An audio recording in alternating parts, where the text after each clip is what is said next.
informaciones y el entretenimiento que caben en el plato del día. De lunes a viernes a las 12 del mediodía, estamos seguros que vamos a dejarte sin vida, información y buenas conversaciones. ¡Buen provecho! Entra a elcaribe.com.do y navega por un mundo de información veraz y comprometida. Explora nuestras secciones de política, economía, deportes, entretenimiento, nuestro más reciente espacio de tu revista Pandora en la portada de El Caribe. Y sumérgete en un mundo de conocimiento confiable. Sé parte de nuestra comunidad de lectores informados. Explora El Caribe Online, ahora en elcaribe.com.do, para acceso ilimitado a todo nuestro contenido.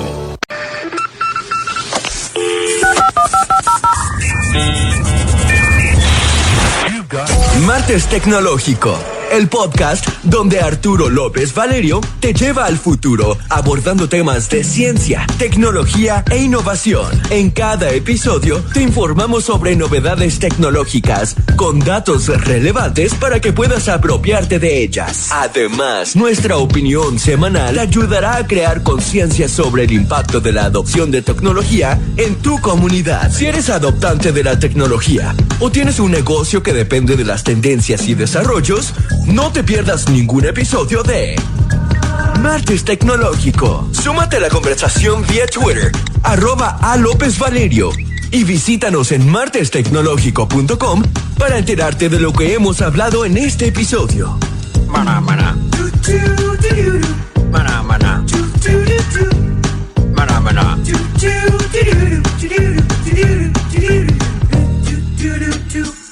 Maná, maná. Maná, maná. Maná, maná.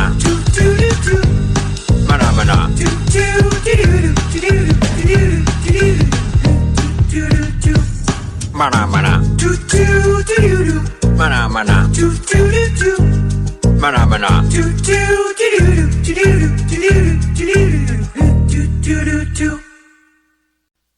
Bienvenidos al Martes Tecnológico, el espacio donde analizamos la tecnología desde la economía, la política y la estrategia, con la República Dominicana siempre como punto de referencia.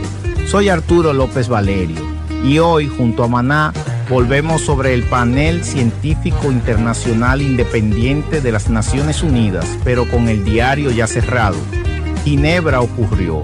El diálogo mundial sesionó los días 6 y 7 de julio y ahora podemos evaluar qué produjo aquel documento cuando aterrizó en una sala llena de estados. Hoy hablamos de lo que el informe dice y casi nadie citó, y de lo que Ginebra decidió no decidir. Les recuerdo que este tema, al igual que los que compartimos cada martes, están disponibles en nuestra página martestecnologico.com.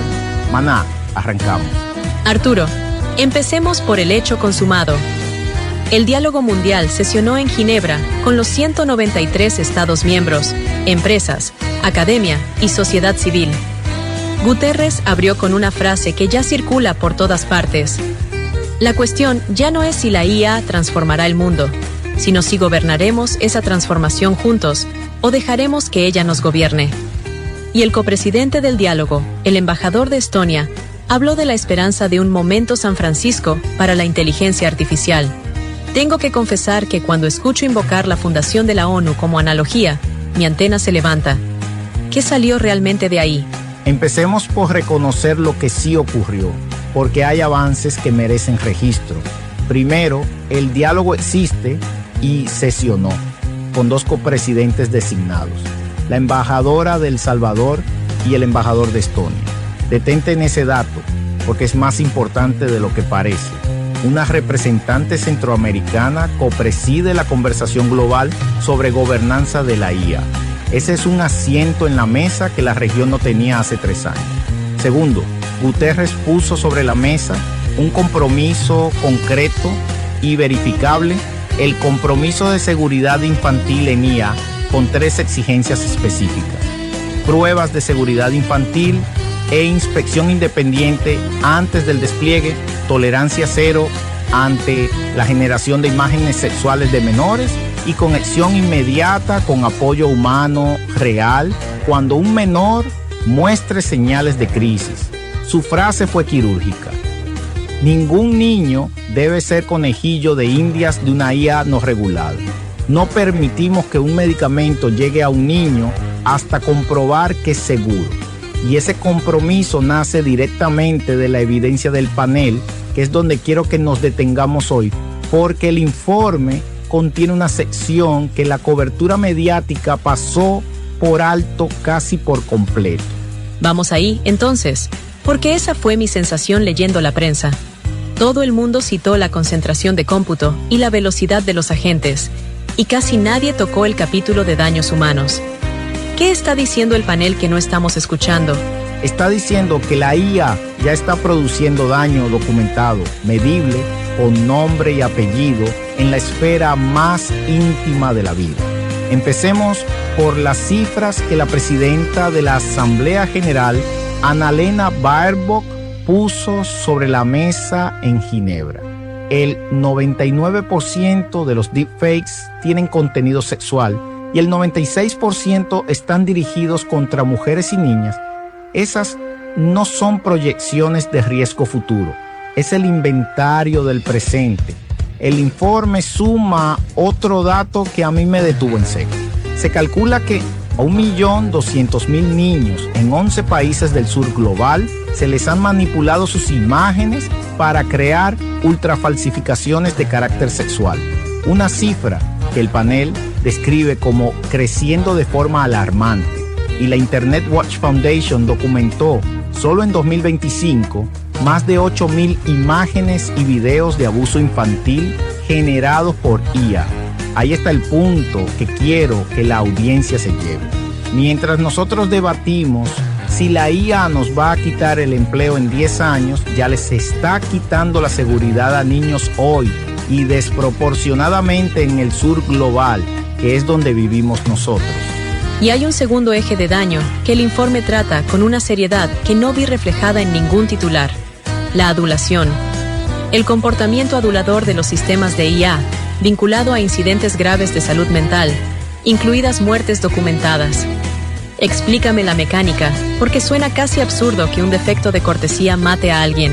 La mecánica es económica antes que técnica, y por eso me interesa. Los sistemas conversacionales se optimizan para el enganche del usuario, porque el enganche es el modelo de negocio. Y como los seres humanos preferimos las respuestas que nos dan la razón, el sistema aprende a darnos la razón. El informe lo nombra con precisión.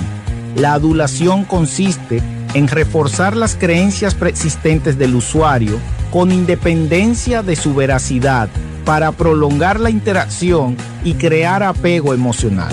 Los datos que acompañan eso son escalofriantes. El panel documenta respuestas perjudiciales en el 9% de las interacciones en contextos de salud mental. Reporta que la terapia y el acompañamiento vía chatbots alcanza ya al menos al 24% de la población adulta en Estados Unidos. Y aquí quiero que hagas la conexión política, porque me parece que es el corazón del asunto. Un chatbot que adula no es un accidente de programación. Es el resultado de una decisión de diseño tomada por alguien, en algún lugar, con un incentivo específico. Exacto.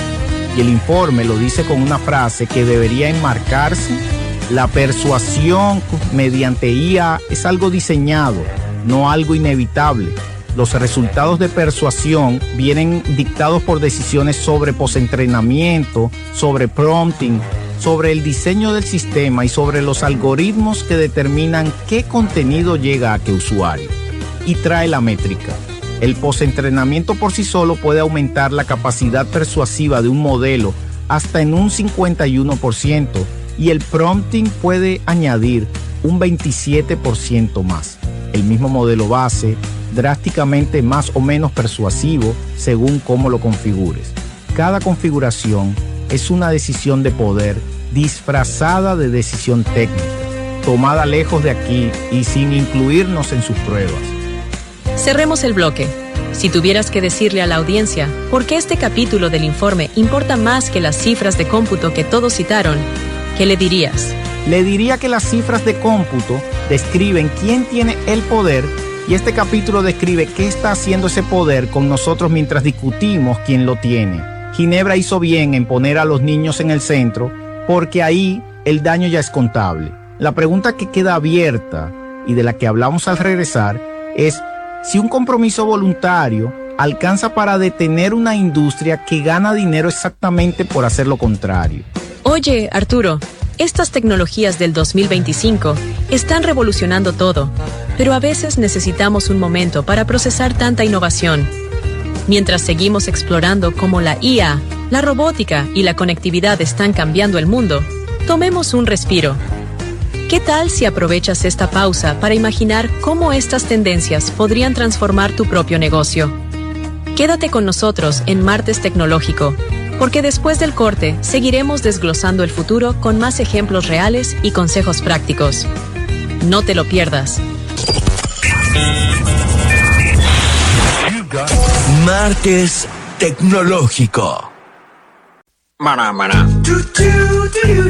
Mana, mana. Mana, mana.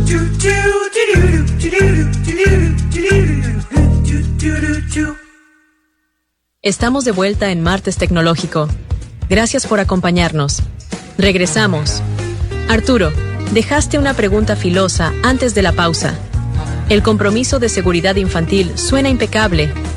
Los derechos humanos no negociables, dijo Guterres. Pero Ginebra cerró sin obligaciones vinculantes. Los estados compartieron diagnóstico, no negociaron deberes. ¿Estamos ante un avance real o ante una ceremonia bien producida?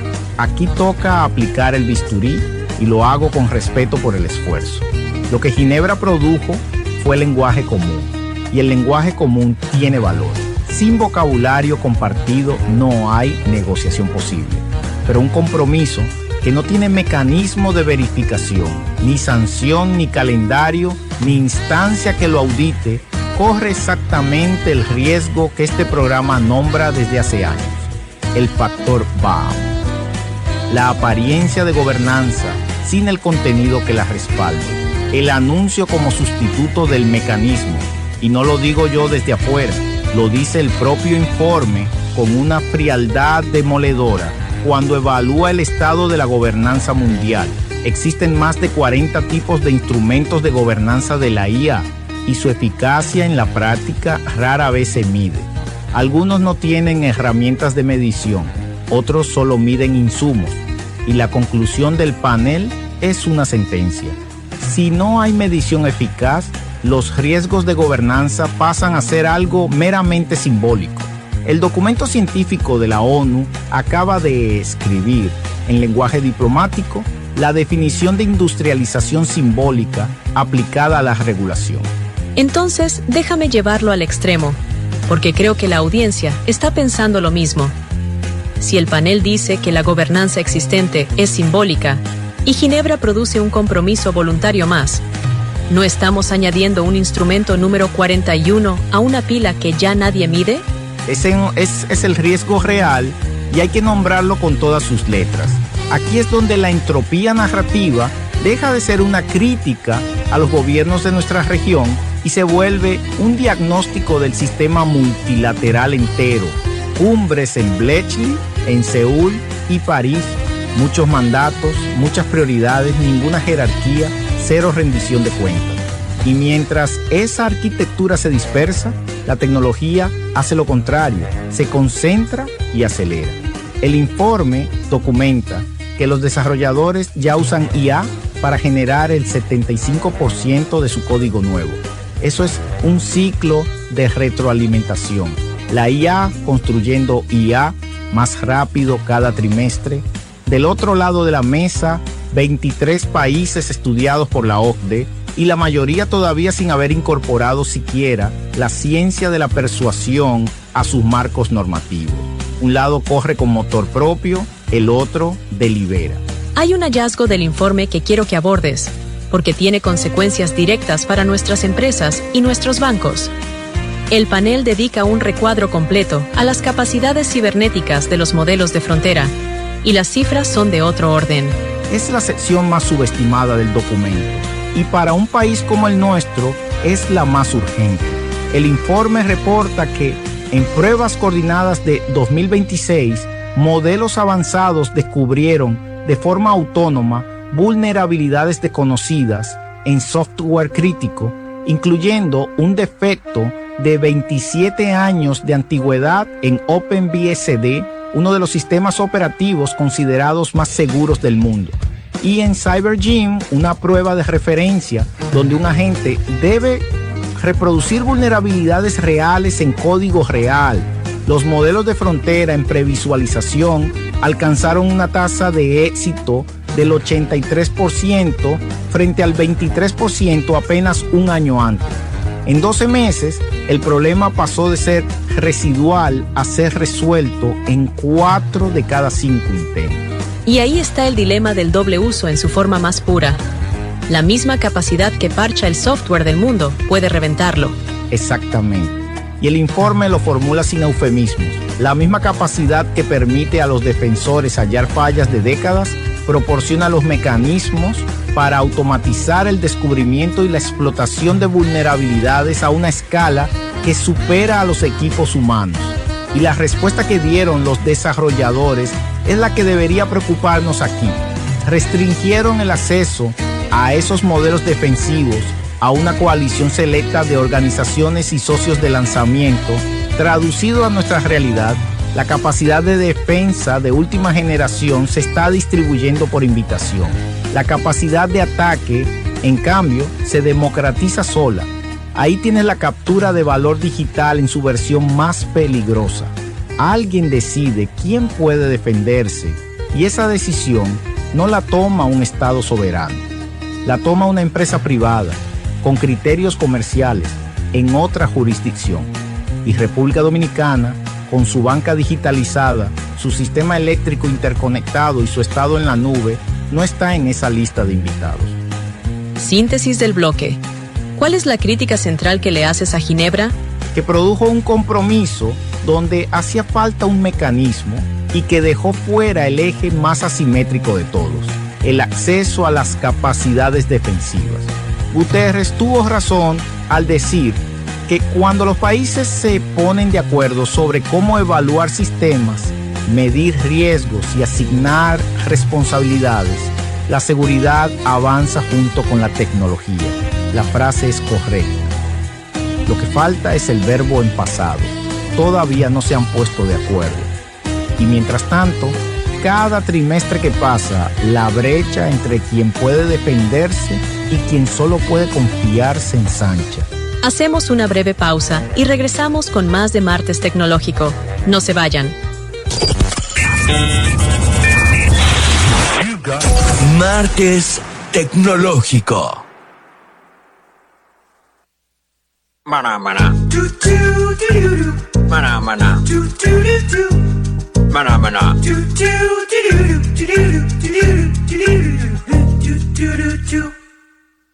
Seguimos en Martes Tecnológico, temporada 12.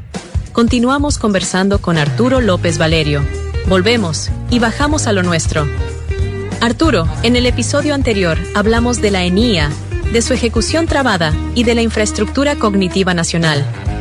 Hoy quiero llevarte a un terreno distinto, el que el panel ilumina y nosotros casi nunca discutimos, el aula dominicana. Porque el informe trae un estudio que me parece explosivo para cualquier ministerio de educación. Es el hallazgo que más me hizo pensar de todo el documento. Y quiero desarrollarlo con cuidado porque es contraintuitivo. En 2025 se hizo un experimento de campo controlado y aleatorizado en Turquía con cerca de 1,000 estudiantes de secundaria sobre aprendizaje de matemáticas con IA generativa. 3 grupos. Los estudiantes que usaron una interfaz estándar de IA conversacional mejoraron su rendimiento en los ejercicios prácticos en un 48%. Los que usaron un sistema de tutoría con salvaguardas diseñado con pistas guiadas y razonamiento paso a paso mejoraron un 127%. Hasta ahí, la historia es la que todos queremos contar. La IA potencia el aprendizaje. Y entonces vino el examen posterior. Los estudiantes que usaron el sistema sin restricciones obtuvieron peores resultados que los que nunca tuvieron IA. Rindieron peor. El informe nombra el fenómeno con una expresión que deberíamos tatuarnos: la ilusión de competencia. Mejoró el desempeño en la tarea sin que se produjera aprendizaje duradero. Espera. Entonces, la herramienta que parecía estar enseñando estaba en realidad sustituyendo el esfuerzo mental que produce el aprendizaje. Descarga cognitiva lo llama el informe. Cuando la IA sustituye el esfuerzo mental en lugar de complementarlo, socava el pensamiento crítico. Y aquí está lo que ningún ministerio de la región ha internalizado todavía. La diferencia entre el resultado excelente y el resultado destructivo no estuvo en la tecnología. Fue exactamente el mismo modelo de base. La diferencia estuvo en el diseño pedagógico y en la gobernanza del sistema. Es la política de los artefactos en estado puro, aunque aquí no necesito citar a nadie. La herramienta trae incorporada una decisión sobre qué tipo de estudiante produce. Un chatbot sin salvaguardas produce un estudiante que parece competente. Un tutor con andamiaje produce un estudiante que aprende. Misma tecnología, dos futuros nacionales distintos. Y aquí es donde tengo que preguntarte lo incómodo. República Dominicana tiene aulas donde la IA ya entró, sin protocolo, sin salvaguarda y sin formación docente. ¿Qué estamos construyendo? Estamos construyendo, si no corregimos el rumbo, una generación con efecto Pokémon incorporado en la cabeza. Estudiantes que coleccionan respuestas correctas sin haber desarrollado la competencia de producirlas. Y el informe le pone número al cuello de botella. En 2024, alrededor de un tercio de los docentes en el mundo declaró usar IA y solo cerca del 40% había recibido capacitación para usarla. Entre los que no la usan, el impedimento más mencionado es la falta de conocimientos y habilidades. En Europa, el 74% de los estudiantes de secundaria espera que la IA sea importante en su vida profesional y solo el 44% cree que sus profesores están preparados. Si esa es la brecha en Europa, imagina la nuestra. Y súmale el contexto dominicano. Nuestro índice global de innovación cayó del puesto 90 en 2020 al 97 en 2024. Vamos hacia atrás en la capacidad de convertir conocimiento en valor, justo en el momento en que la tecnología premia exactamente esa capacidad. Conectemos entonces con el tejido productivo, porque es la otra cara. El informe advierte sobre el AI washing y sobre lo que llama la curva en J de la productividad. ¿Qué le dice eso a la pyme dominicana, que es el 98% de nuestro tejido empresarial y sostiene más del 60% del empleo? El informe demuestra que las ganancias de la IA no son automáticas ni inmediatas. La curva en J explica por qué puede coexistir un progreso técnico rapidísimo con una productividad agregada floja. Las empresas tienen que acumular primero los complementos intangibles, datos ordenados, procesos rediseñados, gente capacitada, antes de que la producción suba. Eso significa que el retraso en construir esos complementos es el retraso real, no el retraso en comprar la licencia.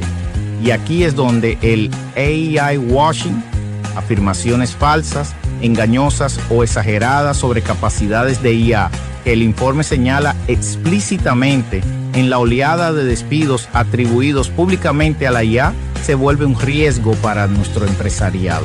Comprar el relato sin construir la capacidad es la versión corporativa de la industrialización simbólica. Y hay un dato que enmarca toda nuestra ambición. La inversión en IA en República Dominicana rondaba los $10 millones en 2024. 10 millones. Los hiperescaladores globales proyectan gastos de capital cercanos a los $770 mil millones para 2026. La distancia entre esas dos cifras no se cierra compitiendo. Se administra con estrategia, con especialización y con alianzas. Entonces dime, concretamente, ¿qué hace un país de nuestro tamaño con esa asimetría? 3 movimientos y ninguno requiere ser potencia. Primero, gobernar el aula antes de que el aula nos gobierne. Protocolo Nacional de Uso de IA en Educación con salvaguardas pedagógicas, formación docente obligatoria y evaluación de aprendizaje duradero, no de desempeño en la tarea. Turquía nos regaló el experimento gratis. Sería una torpeza no leerlo. Segundo, ciberdefensa como política de Estado, no como renglón presupuestario. Si el acceso a las capacidades defensivas de frontera se reparte por invitación, nuestra prioridad diplomática debe ser estar en la lista y nuestra prioridad interna, construir la capacidad de evaluar y adaptar modelos abiertos que sí podemos auditar. Ahí vive la soberanía cognitiva en su forma más práctica, poder inspeccionar lo que nos protege. Y tercero, jugar en bloque. El diálogo mundial lo copreside El Salvador. Centroamérica y el Caribe tenemos por primera vez una silla con nombre en esa mesa. Convertir esa silla en una posición común regional sobre seguridad infantil, sobre acceso a capacidad defensiva, sobre datos y lenguas del Caribe, es la diferencia entre asistir a la historia y participar en ella. Arturo, si tuvieras que sintetizar en una frase lo que este episodio le deja a quien nos escucha, ¿cuál sería? Que Ginebra nos dio un vocabulario común y una silla, y que el vocabulario no protege a nadie y la silla no se sienta sola. El informe demostró que el daño ya es contable, que el aula se puede arruinar o transformar con el mismo modelo según cómo se diseñe y que la defensa se reparte por invitación. Todo lo que falta ahora es lo único que siempre falta: ejecutar. Esto ha sido Martes Tecnológico. Agradecemos a quienes nos acompañan cada semana desde República Dominicana, el Caribe y toda nuestra América. El panel de la ONU y el diálogo de Ginebra nos dejan una enseñanza que trasciende la inteligencia artificial. Los compromisos sin mecanismos son promesas, los diagnósticos sin plazo son literatura y las sillas vacías no negocian nada. La soberanía cognitiva se construye colaborando con quien comparte nuestra escala y se demuestra ejecutando lo que ya prometimos. Porque en la economía de la inteligencia, la firma que vale no es la que se estampa en una declaración, sino la que se deja en la obra terminada. Les recuerdo que este tema, al igual que los que compartimos cada martes, están disponibles en nuestra página martestecnologico.com. Hasta el próximo martes. Maná, maná. Maná, maná. Maná, maná.